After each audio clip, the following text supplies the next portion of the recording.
Hey Pony, it's me, Moonset here, back with another video. Today, we are back with balancing for fun.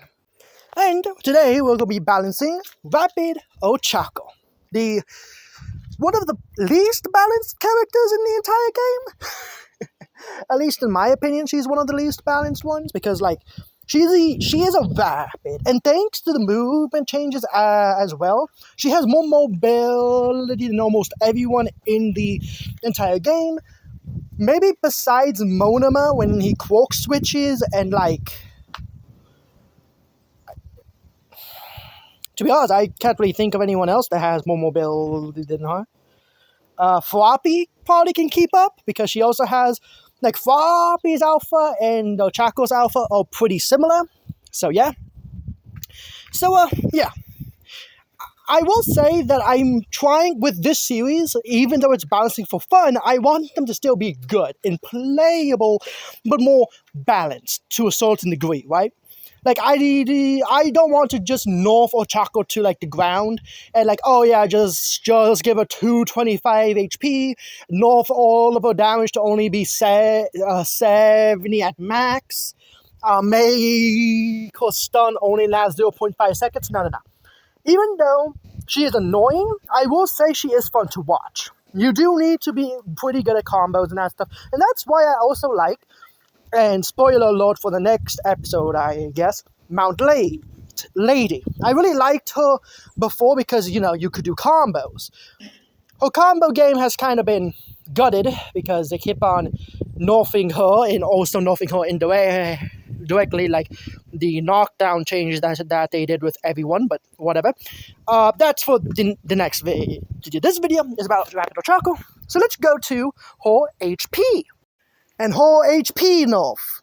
Her HP is going from 300 to 250. And as the tiny tech there says, I was tempted to make it 225 because of how much mobility she has, and Rapid Milio literally has 225, and he's the only character in the entire game that has 225, even though Tech Milio has 300, and Tech Milio is way more annoying than Rapid Milio. But at least I can say Rapid Milio at this point deserves the 225, mostly because of the movement changes, making him way more mobile with his three alphas, but still. So, the first thing first, yes, I nerfed her HP to 225, the HP that she should be in. This would actually make the only 300 HP Rapid character be Twice. And to be honest, I don't even think Twice is a Rapid at this point. They gutted him whenever they took away his combo. And don't get me wrong, I think they should. They did good, but I feel like they should have at least let you, do, I don't know, Alpha into Gamma, just that you just can't do Gamma into Alpha, right? So they should have just let you do Alpha, Gamma, Gamma, and Alpha, Gamma, Gamma, Beta, besides of just doing Gamma, Gamma, Beta, because that's the only combo you can do now, because, the Alpha's kind of gutted, right? So yeah, this is pretty self-explanatory though. Again, for some reason, they decided to keep her at 300, even though most of her bugs, even though she's been buffed multiple times, and she's had multiple quality of life changes and bug fixes, they still decide to leave her at 300, so I'm nerfing that. So, now let's go to her alpha changes that I hope you guys can understand, but we'll talk more when we get there.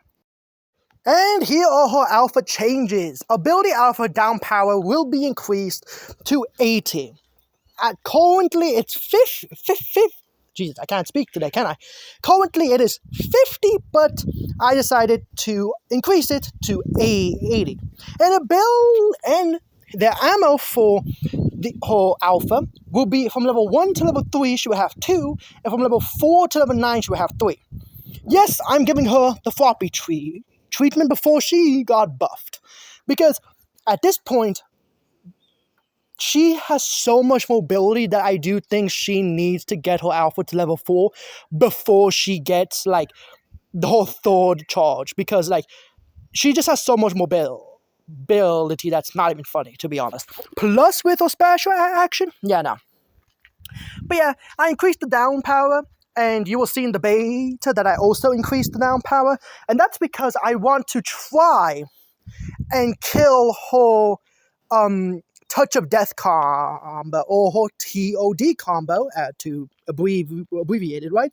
Because she can literally, with like one well-placed Gamma, she could just kill you from full health to nothing. So, yeah. So, increasing it to 18 means that she can only do 6 attacks before you get hard knockdown. And hopefully that's enough for most characters to live her.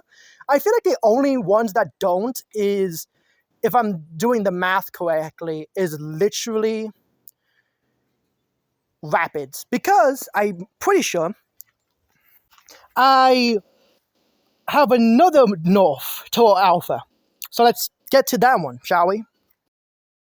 So yes, I am decreasing her damage from level 7 to level 9 to be 80 damage flat.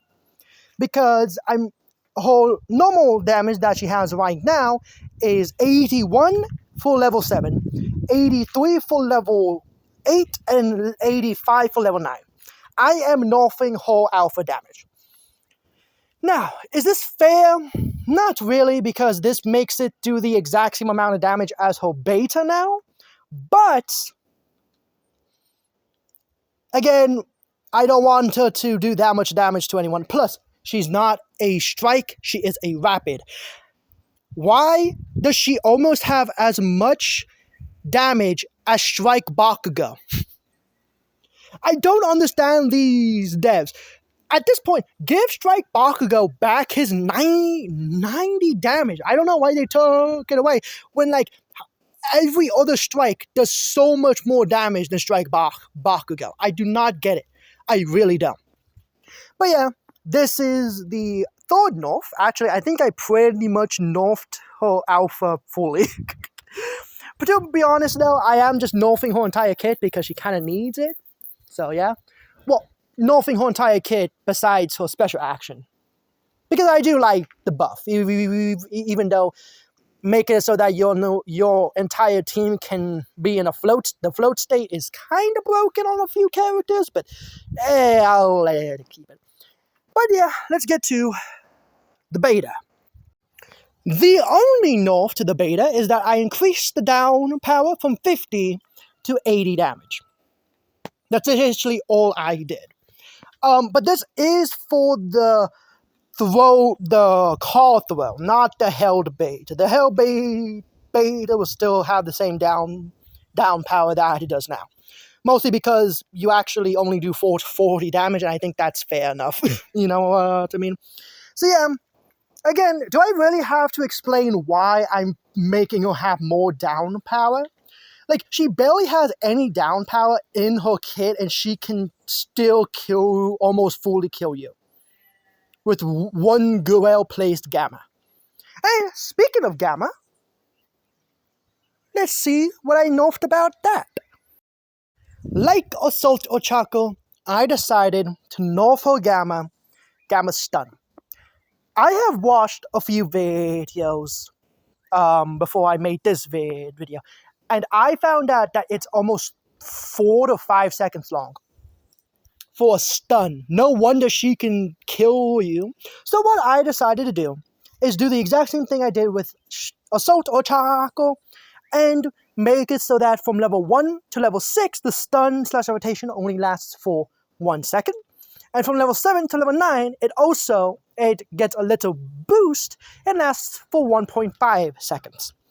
This is still really good because the whole Gamma will still be good. This is the thing that I think a lot of people will say this is going to be useless. No, it's not. Because you're going to still stun them if you're on level 9 for 1.5 seconds. That's really good. Still, right? But also, whole Gamma still goes through walls. And still does 90 damage to the opponent. It's still good. It's just not going to be as broken as it is. But yeah, that is the final change. To be honest, it does feel like I nerfed Rapid Ochako less than Assault Ochako, but at the same time, it feels like I nerfed her more. Does that make sense? Like, For Ochako, I guess it's because for the Ochako, I didn't like tweak her like damage or down power, and I did with Rapid Ochako. I tweaked her damage of her alpha and the down power, making it so she doesn't do as much damage because she can only hit you 6 times besides of the normal. Well, actually, I think it's 7 times, but still. Like 6 to 7 times besides of the 10 times that you can now, right? So, yeah, and she's also missing 5 damage from her level 9 alpha, right? And I am going to make another video after the Mount Lady video, I'm going to think, talking about my grievances about the whole, like, what do I call it? The classes, right? Because, like, I feel like all of them now are just like kind of muddled together. Like the rapid class still has really mobile characters. Don't get me wrong, but then like some other classes have characters that are more mobile than some of the rapid characters. And like, well, what's the point? Like, for example, Kirigiri. I'm not going to say Kirigiri is a rapid. No. But I'm going to say that he has more mobility than some rapids. Like, he has more mobility than... Let me think. He has more mobility than... Twice, definitely. Than Rapid Toad, if he doesn't have his blood. I would even say he's better than Bakugo. Because Bakugo really doesn't go that far without his special action. Like, his special action now is pretty good, but I think, like, 3 long-range portals, and he just, like, outpaces him at this point. He definitely has more mobility than Hawks' special action. Though his beta could catch up to him, I think. So, like, yeah, like, but, like, see, like, why is Kirigiri, like, I'll talk about in the other video. But, yeah, this is pretty much it for the balance changes for Ochako. Really, again... It doesn't seem like much, but just doing these few balance changes would probably make her from a S tier to like A tier. Because again, she doesn't have her Touch of Death combo no more. Her Gama doesn't stun you for as long anymore. She has more down power, so she's doing less damage to you. Plus, her alpha does less damage anyways from level 7 to 9, right? Like, I do think this is a pretty good buff without making Rapid Ochako completely useless, because she's still extremely mobile still, right? So, even though she has less HP and less damage, she's way more mobile, like the Rapid class should be. And like, I'm going to do it in the next one, but I hate that every character released, even in the Rapid class, just have strike damage. What's the point in the strike class if every other class does as much damage as the strike class? But anyways, I hope all your ponies enjoyed, and I hope all your ponies have a great day, and I'll see all your ponies on the next one. Peace out.